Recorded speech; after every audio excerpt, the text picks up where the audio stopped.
Hey, what's happening out there? This is Halftime Prep Talk. We're here at Greenup County High School, where the scene is going to be the backyard brawl on Saturday night when Greenup County and Russell clash. Matt Sparks Zack Klemme, I'm Aaron Snyder, and that brings me to the first topic of conversation. As you can check out the Chick-fil-A ticker at the bottom of your screen, Week 1 recap. I refuse to call it Week 0, and Week 2 look ahead. Guys, this rivalry right here that we're going to see Saturday night has a name. The rivalry right down the road now between this school and the one down the road, Greenup and Raceland, now has a name, the Iron Bowl. Raceland Russell has a name, the Rail Cities Bowl. The battle for the barrel in Carter County, East and West. What are some names, or some rivalries, in the area that need desperately to have a nickname? Mention a few, guys, and then we're going to open it up to the viewers out there. If you want to get on Twitter, use the hashtag HTPT and give us your suggestion for some of these rivalries that need nicknames. Matt, what do you think? Well, I'm going to talk about for the small school today. Raceland Fairview. I think Raceland Fairview needs a name. I mean, they are longtime rivals. I've heard a few suggestions, but none of them I can repeat. Yeah, exactly. They've been playing a long time, and I'll tell you how important this game is. I take it back a little down memory road a little bit. There we go. Back in I hope you have time. Yeah, thanks a lot. Back in 1990, Raceland purchased a Greyhound bus. Okay. Very nice. Painted the sides orange, painted Raceland Rams on the side of it, and drove that thing into Westwood and drove it right onto the field.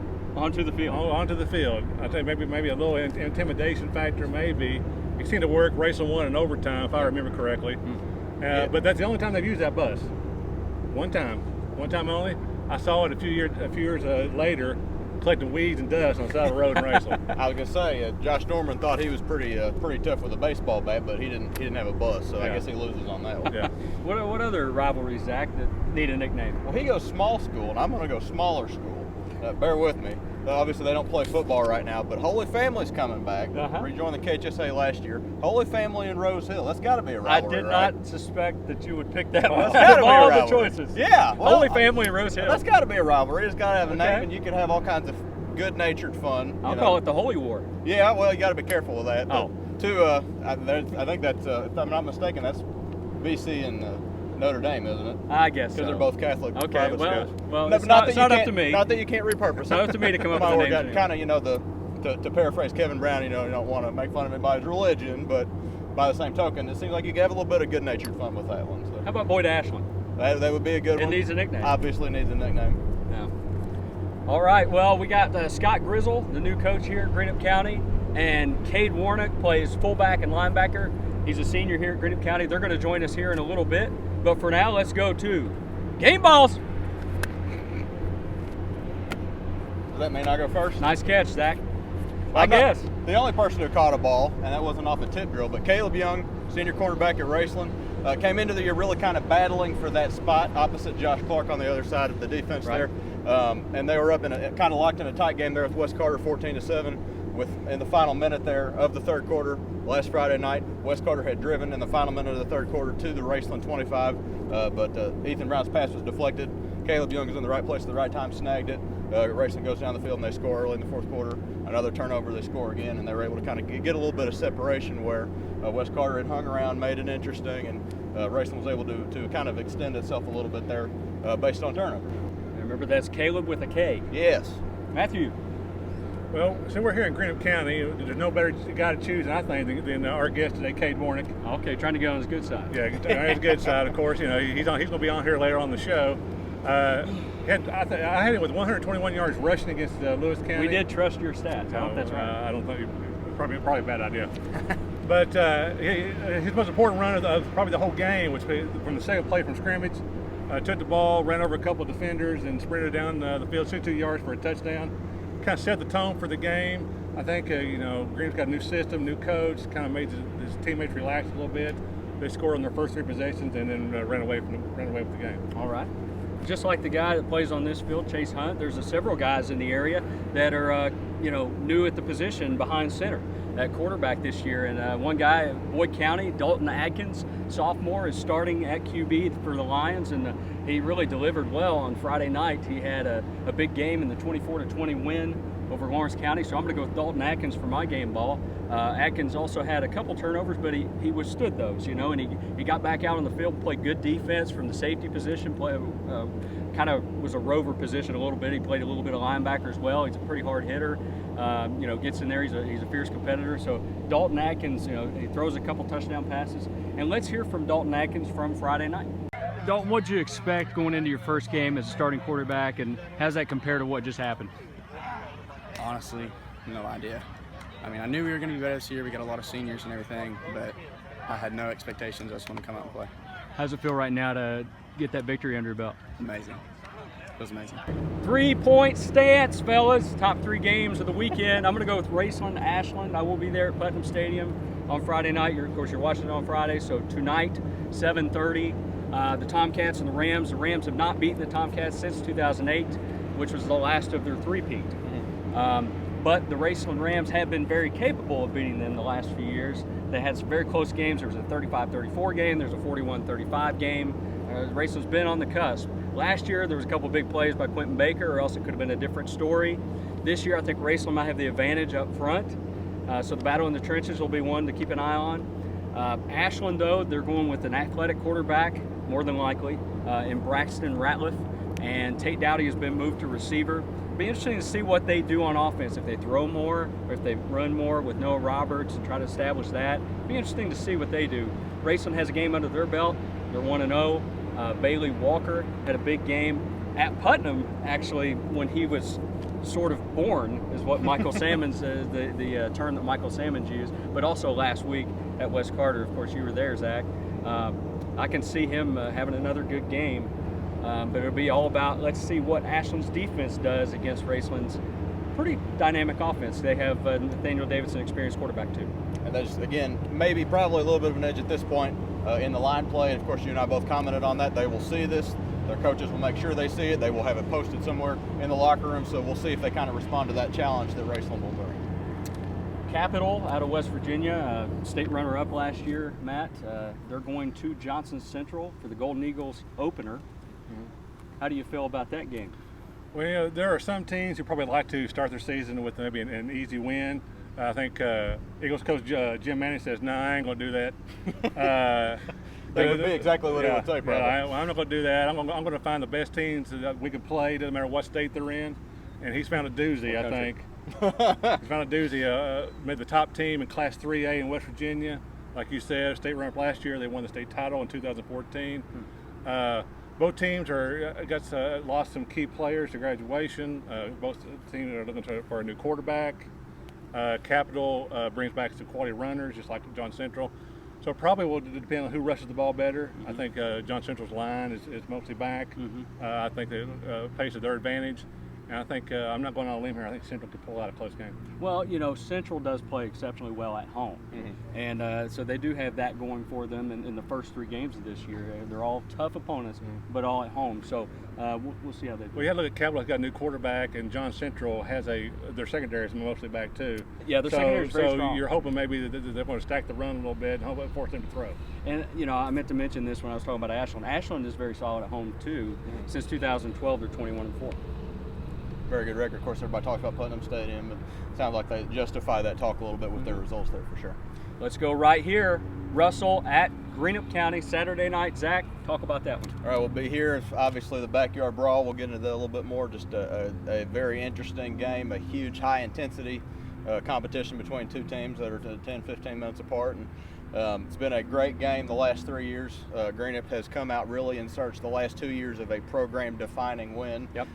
Had a chance to get it against Russell really 3 years in a row and just did everything they could to put themselves in that position. And then this guy named Nick Conley just kind of rips one there at the last minute or in the last quarter to put Russell in position to take care of business and survive.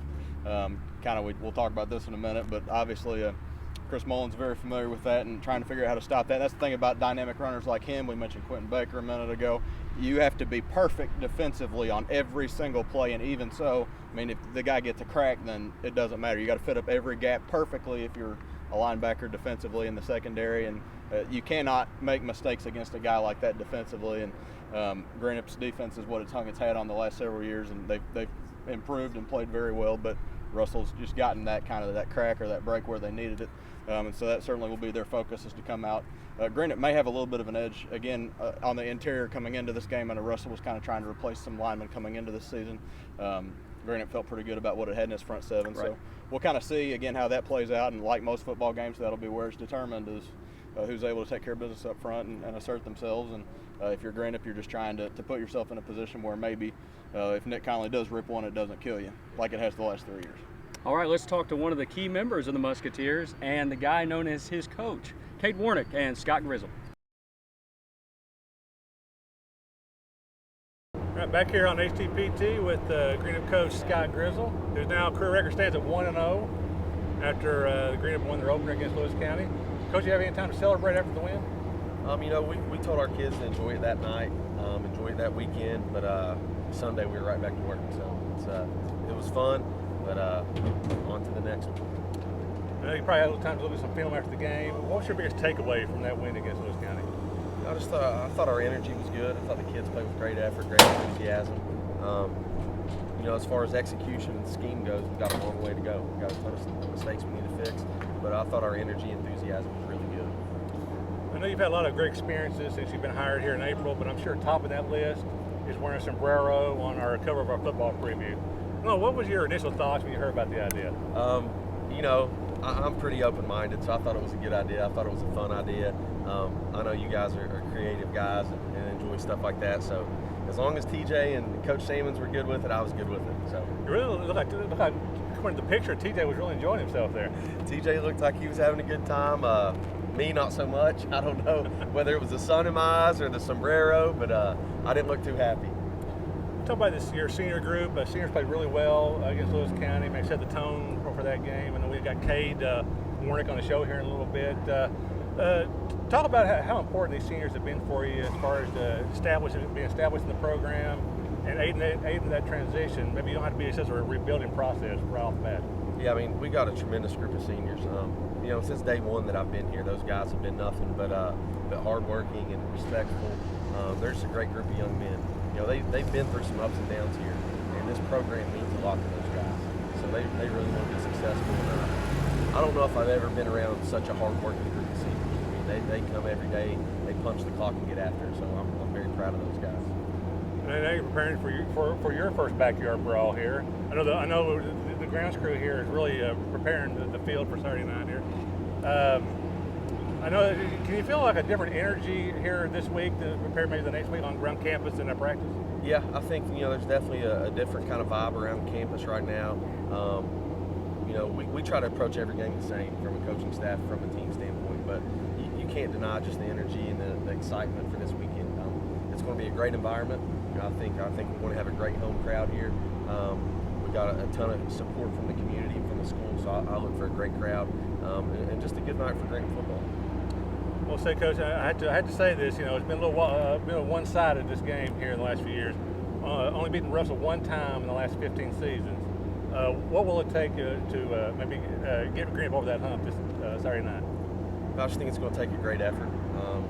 Obviously, limit mistakes, limit turnovers. Russell's a great football team. They're coached well. I know they're going to be prepared. I know they're going to be in shape. I know they're going to play hard. So from our standpoint, I don't feel like we have to do anything special. We just need to go out and execute, play good football, play our brand of football that we know how to play, and we'll have a chance to win. You haven't heard, Greenup got some new uniforms the off-season. You got a few selections you can choose from. I know maybe you don't want to ruin surprise for Saturday night, but have you made that wardrobe choice for Saturday?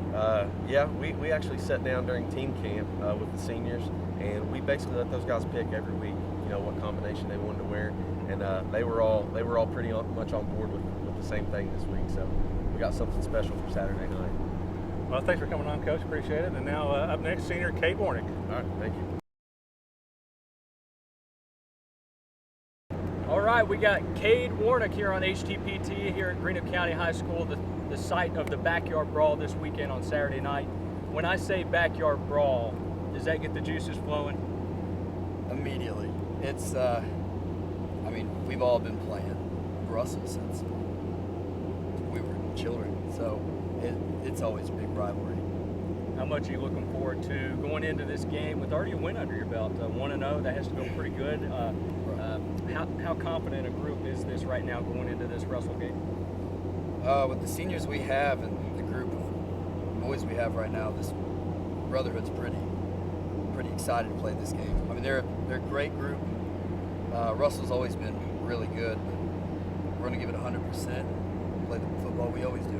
Can you talk about your role on the team specifically? I know it's a little more enhanced this year. You had 121 yards on 9 carries as a fullback out of the backfield against Lewis County. How do you kind of describe your role? There's no specific set captain. All the seniors are all together. We all make decisions together. We all get meetings with coaches, and we all discuss each other in basically a big group. Coach Grizzle, Scott Grizzle, comes in here from Raceland. What was the transition like at first with the head coach? You know, from right down the road. How smooth was the transition? How much did he make it smooth? At first, you're always skeptical. Brand new coach, especially from the school down the road. He won't even say it. 2 R words, can't. But he came in, we met him, and it was a really smooth transaction. He's already brothered us now. And things obviously have gone well so far. Right. You said you were talking to me a little bit before we came on camera here about Coach Chris Mullins, who is now at Dunbar, former head coach here at Greenup County, who we just talked to last year in his bucket hat. Coach Mullins, giant play sheet. in the giant play sheet. By the way, he had a tip for Coach Grizzle: try to stop Nick Conley this Saturday. That's the tip he wanted to pass along. But Coach Mullins, you said he sent you guys a text message before the first game.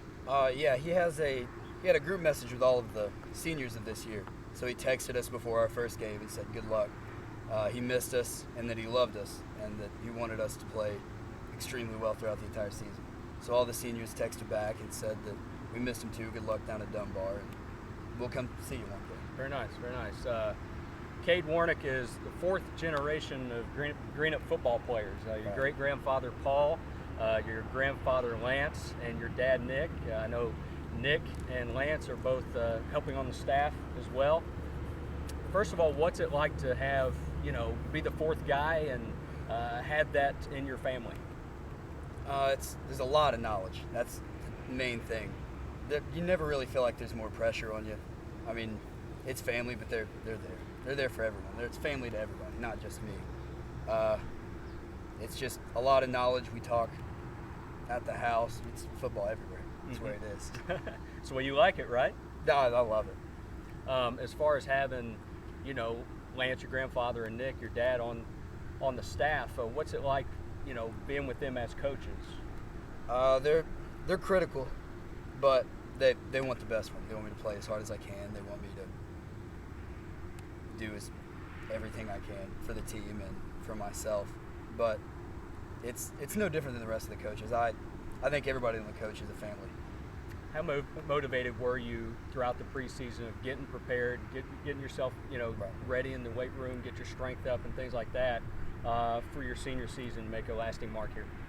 It's the last one, so all the seniors went in with the mindset of last one, we got to put it all on the field, nothing left behind. You see Cade on Saturday night against Russell playing both sides of the ball, fullback, and then talk a little bit about your defensive role too. I play outside backer this year. We have a fantastic linebacker core this year. Our defense has always been our main thing for this school. We have the Black Steel, which is the starting defense, and that's a huge responsibility to have, and we all take it very, very seriously. On a little less serious note, the last question I have for you, I have to ask about the reaction of our football preview cover. Scott Grizzle, one of the 3 coaches with the sombrero on. What was the reaction like in the locker room? When we first saw it, everybody started laughing.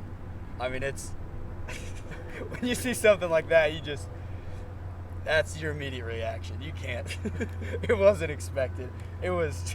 And he's still laughing right now about it. We all had a heyday. But it's good because, those guys are good sports to be on the front like that and to put the sombreros on. That was fun. It was a fun little picture session for sure. Right. It seems like Coach Grizzle likes to keep it loose in the locker room. Is he like that? Oh, yeah. It's always a ton of fun, but when it comes down to work time, we go straight to it. All right. Well, Saturday they'll be going to work against Russell. Thanks, Cade. Thank you. HTPTs, 2 for the road. We got to yell, Zach. You might hear a little bit of activity in the background, maybe a tractor, Yes, a lawnmower. maybe. They want to keep it well manicured for Saturday. It's kind of an HTPT tradition. Every time we come to Greenup, they're cutting the grass. Yeah. So I guess maybe the more often we come, the better their lawn will look. He's got his wheels on the grass. We got our wheels on the road. Let's go for 2 items here. I'm going to go first. I'm going to talk about Mr. 300. And I'm not talking about Daryl Atkins yet. You thought I was going to go Daryl I did Atkins, think you were Greenup going County's there, volleyball coach. Yeah. I'll talk about him in a second. 2 Mr. 300s, Mickey Grills, Wes Carter. Let's give that guy a hand. He has been the most devoted, dedicated fan that I think I've come across. Sitting here thinking about this. If he's been to 300 West Carter games in a row, and Consecutively, they've only yeah. been to the second round of the playoffs last year, Yes. that means that they've gone to either 10 or 11 games the last 28 or so years. Yeah. He literally has probably been going to West Carter football games consecutively longer than I've been alive. Wow. It's crazy to think about. Yeah, think about that for a second. Absorb that. Yes. When you're sitting in your bleacher on Friday night thinking, okay, I'm doing good, I'm supporting my school. Well, you got to start somewhere. You do have to start He just somewhere. I'm not decided- trying to demean what you're doing. Go support your school, but I'm saying you're never going to get to 300. You can go ahead and chalk that out. You're never going to get there. Mickey Grills for West Carter has 300, and Daryl Atkins, Greenup County's volleyball coach, just achieved his 300th career victory. Very nice. 299 of them at Russell, 1 at Greenup. Got to start somewhere again. Hey, you had to save Greenup from the milestone That's victory. right. All right, That's right. Zach, you're up. Okay, well, we covered a little bit of soccer on Tuesday night. You see some crazy things happen in high school sports on a regular basis, but you Yep. never know exactly what you're going to see. And Tuesday night was a good example of that. Seen as Brandenburg, Kentucky on Tuesday night, Bullitt East in a road game there, playing soccer, and they're down there, and the assistant referees over here, if you know how soccer works, the assistant referee is the guy who runs up and down the sideline. Yeah. There's one on each side in most games. The center ref is the guy in the middle with the whistle. They don't give the assistant refs a whistle. They give them a little flag that they can check their flag real quick. Can you do that again? When they want to make I got like paper, so we got a sound effect here. It's kind of like this. Right. Kind of like that. And then you can hear, and then the referee sees it, and if he decides to call it, he will. And if he decides he'd rather just let him play, he has the leeway to do that. Well, the assistant referee is getting irritated because he's over here trying to make calls. The center ref's not letting him do it. He's not letting him do it. And so they get into an argument at halftime. The assistant ref just up and leaves. That's the game. Yes. The Bullitt East already has some pre-existing injuries, and they're feeling like the officiating's not very good. So they're down 1-0 at halftime, and they just say, we're done. They just abandon the match and they go home. Something I've never really seen before in soccer. You see a lot of crazy things in high school sports, but I've never seen a team, well, first of all, I've never seen a ref just up and leave the game at halftime. And I've never seen a team just abandon the game at halftime either. So I guess you never really know what you're going to see. I think it's time to abandon this show. It's time to say we're done. Zack Klemme, Matthew Sparks, I'm Aaron Snyder. Thank you to Coach Scott Grizzle and Cade Warnock. We'll see you next week.